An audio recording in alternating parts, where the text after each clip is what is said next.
Avec moi Joseph. Quand vous lisez dans la parole de Dieu de manière très étrange, ces trois Joseph ont eu des ministères spécifiques. Et ce ministère qu'ils ont tous porté de manière claire et précise dans les Écritures, c'est le ministère de la préservation avant la manifestation de la sémence de Dieu.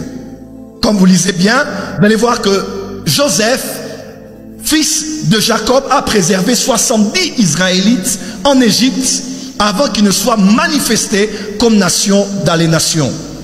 Vous allez voir aussi Joseph, père adoptif de Jésus, a préservé l'enfant Jésus en Égypte avant sa manifestation comme le Messie dans les nations. Vous allez voir aussi Joseph d'Arimathée, il a préservé le corps mort de Jésus au tombeau avant sa manifestation comme le Seigneur ressuscité. Dis avec moi préservation. Dis avec moi manifestation. Plus fort préservation. Dis encore manifestation.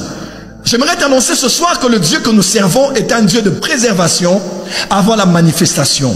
Avant que Dieu ne conjugue le verbe manifester, il commencera au préalable à conjuguer le verbe préserver. Et après qu'il ait pris le temps de préserver, assurément, il finira par manifester. J'aimerais dire à quelqu'un, à l'issue de cette convention, après cette préservation de 5 à 6 jours de convention, je vois la main de Dieu sur toi et Dieu te manifester dans ta génération. Dis avec moi manifestation. Dis encore manifestation. Dis encore manifester. Des fois, on est juste victime de la stratégie de l'entraîneur. Il te dit de rester assis, pas parce que tu ne sais pas jouer, mais parce que les autres doivent jouer leur rôle.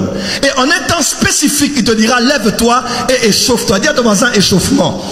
J'aimerais dire à quelqu'un, je vois dans le monde spirituel, on demande à quelques joueurs de sortir du terrain et à d'autres d'entrer sur le terrain. La saison de la disqualification commence. Certains pas parce qu'ils ont péché, mais parce qu'une génération s'en va et une autre vient. Je parle à cette jeunesse qui m'écoute ce soir. La saison de la manifestation est arrivée. Tu n'es pas mis à part parce que tu es rejeté. Tu n'es pas mis à part parce que tu es oublié. Tu es mis à part parce que tu es préservé.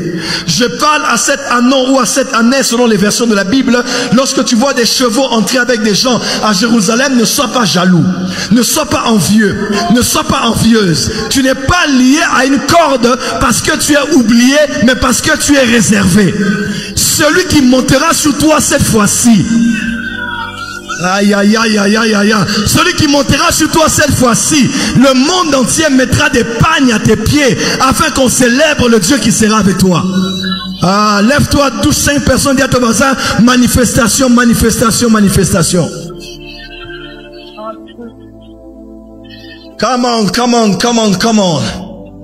Dieu m'a préservé pour me manifester. Il m'a pas préservé parce qu'il m'a oublié, mais parce qu'il me préparait, il me brisait, il me taillait, il me façonnait, il m'équipait, il me formatait pour que je ressemble au genre d'appel qui est attaché à moi. Dis avec moi, manifestation. Non, dis encore bien manifestation. Puisque nous sommes en période de la Pâque, j'aimerais dire à quelqu'un, je serai comme l'ange à côté du tombeau pour dire à tous ceux qui viendront te voir. Et je leur dirai, pourquoi cherchez-vous parmi les morts celui qui est vivant? Pourquoi cherchez-vous parmi les pauvres celui qui est millionnaire? Pourquoi cherchez-vous parmi les célibataires celle qui est mariée? Pourquoi cherchez-vous parmi les stériles celle qui est maman mapassa? Pourquoi cherchez-vous parmi les chômeurs celui qui a un travail? Ce soir, reçois ton travail. Dis avec moi manifestation. Dis encore Joseph.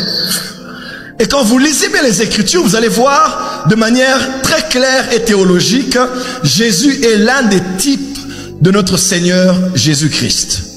Dis avec moi Joseph. Dis avec moi Jésus. Quand vous regardez, vous allez voir avec moi plusieurs éléments qui attachent la vie de Jésus et la vie de Joseph. Dis avec moi Jésus. Numéro 1, Jésus était le fils, Joseph était le fils bien-aimé de son père. Et son père avait mis en lui toute son affection. Et Jésus était le fils bien-aimé de son père. Il a dit, celui-ci est mon fils bien-aimé, en qui j'ai mis tout mon participé, en qui j'ai mis tout mon. Joseph était berger des brebis. Genèse 37, verset 2. Et Jésus, Jean 10, verset 4 dit, je suis le bon berger et je donne ma vie pour les brebis. Dites Amen. Joseph a été finalement sauveur de l'Égypte et Jésus a été à la fin de sa vie sauveur du monde. Quand vous lisez la parole de Dieu, vous allez voir lorsque le père de Joseph appelé Joseph est là, a voulu l'envoyer, Joseph a dit, me voici.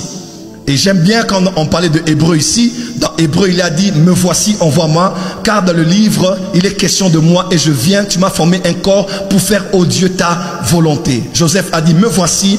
Et Jésus a dit, me voici. Amen. Amen. Joseph a été jalousé par ses frères à cause du manteau de plusieurs couleurs qu'il avait. Et Jésus, dans Luc chapitre 4, verset 18, il avait reçu du Saint-Esprit un manteau, une onction spéciale qui a fait que ses propres frères les Juifs puissent le jalouser. Amen. Joseph a été vendu par ses propres frères les Juifs à des non-Juifs pour quelques pièces d'argent. Vous allez voir aussi que Jésus a été vendu par ses propres frères les Juifs à des Romains, des non-Juifs pour quelques pièces d'argent. Et de manière étrange, celui qui a pris l'initiative de vendre Joseph, c'était Judas. C'est Judas qui a dit, on ne le tue pas, mais on le garde et on va avoir un autre sort pour lui. Et dans l'équipe de Jésus, celui qui a pris l'initiative de le vendre, il s'appelait Judas. Dis amen très fort. Joseph a quitté, quand il a été jeté en prison, il a quitté la prison, il est sorti pour être assis à la droite de Pharaon. Et Jésus notre Seigneur, il est sorti de la profondeur des entrailles de la terre pour être assis finalement à la droite de Dieu le Père. Lors des jours de son affliction, Joseph avait deux personnes à ses côtés quand il était en prison. Il avait les chansons et il avait le panetier. Vous savez quoi, le panetier et les chansons. Et quand tu vois à la fin de la vie, le panetier a été pendu au bois avant que Joseph ne sorte de prison. Et les chansons est celui qui a apporté le vin et qui a plaidé au roi pour que Joseph sorte de prison. De la même manière, Jésus aussi à la croix, il avait à ses côtés deux hommes. Il avait un panetier et il avait un échanson. L'un est allé dans la perdition éternelle, mais à l'autre Jésus a dit, puisque tu as cru en moi, je te le dis aujourd'hui, tu seras avec moi au paradis. Et les chansons, c'est celui qui sert le vin. Mais le panetier, c'est celui qui sert le pain. Dis avec moi le vin, dis encore le pain. Dis le vin, dis le pain. C'est Jésus comme le panetier qui a été à la croix et qui a été pendu afin que par ses meurtrissures tu sois guéri. Ce soir, sois guéri là où tu es. Et c'est par son sang éternel qu'il est allé auprès, non pas de Pharaon, mais de son père, pour verser de son sang afin d'intercéder avant que toi tu ne sortes des prisons de ta famille. Joseph a commencé son ministère dans le palais à l'âge de 30 ans. Jésus a commencé son ministère à l'âge de 30 ans. Joseph a épousé une païenne. Jésus a épousé une katangaise. Jésus a épousé une kassaïenne. Jésus a épousé une congolaise. Dis amen très fort que je t'entends. Et Joseph a préservé ses frères avant que la famine ne s'abatte sur la terre. Et Jésus viendra, il nous préservera par l'événement qu'on appelle l'enlèvement de l'église avant que la grande tribulation ne s'abatte sur la terre. Dis amen très fort.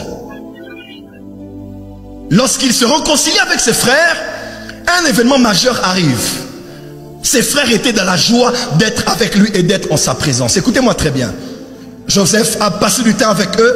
Ils se sont réconciliés parce que là est encore une autre image. Il s'était révélé à eux dans sa vraie nature parce que le temps viendra où ils verront eux-mêmes celui qu'ils ont percé.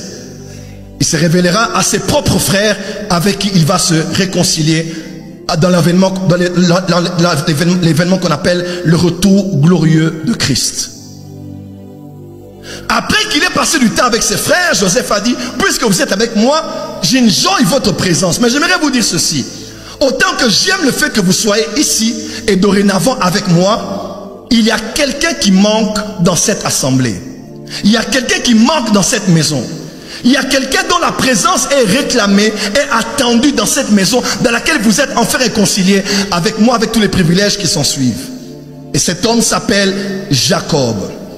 Levez-vous et allez voir mon père Jacob et dites-lui de venir afin que là où je suis, qu'il y soit aussi. Nous commençons la conférence aujourd'hui et j'aimerais vous dire en accord avec l'esprit du premier message qui a été enseigné ici. Nous sommes contents d'être là. Qui est content d'être dans la présence de Dieu ici? Qui aime la présence de Dieu ici? Qui aime la maison de Dieu ici? Qui aime servir Dieu ici? J'aimerais dire à quelqu'un, autant que Dieu aime ta présence dans sa maison, autant que Dieu réclame la présence de quelqu'un qui s'appelle Jacob. Jacob n'est pas là où Joseph est. Jacob n'est pas dans la maison où Joseph se trouve avec les frères. Joseph n'est pas en train de manger ce que mangent ses fils. Joseph n'a pas part à l'héritage et au privilège qu'il y a dans la maison. J'aimerais dire à quelqu'un, il y a quelque part au-delà de ce temple et de cette conférence, quelqu'un qui n'a pas Jésus dans sa vie, qui doit nécessairement être sauvé. Dis avec moi amen très fort.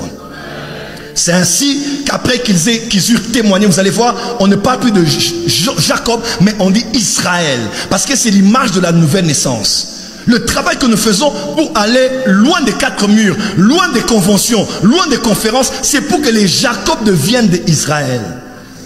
C'est pour que des non-chrétiens, ceux qui ne sont pas sauvés, donnent leur vie à Jésus-Christ, notre Seigneur et notre Sauveur. L'évangélisation est capitale dans des temps comme ceci. Voilà pourquoi j'aimerais parler ce soir sur Jésus-Christ dans les... Dis avec moi Jésus-Christ dans les nations. Dis encore plus fort Jésus-Christ dans les nations. Dis encore plus fort Jésus-Christ dans les nations.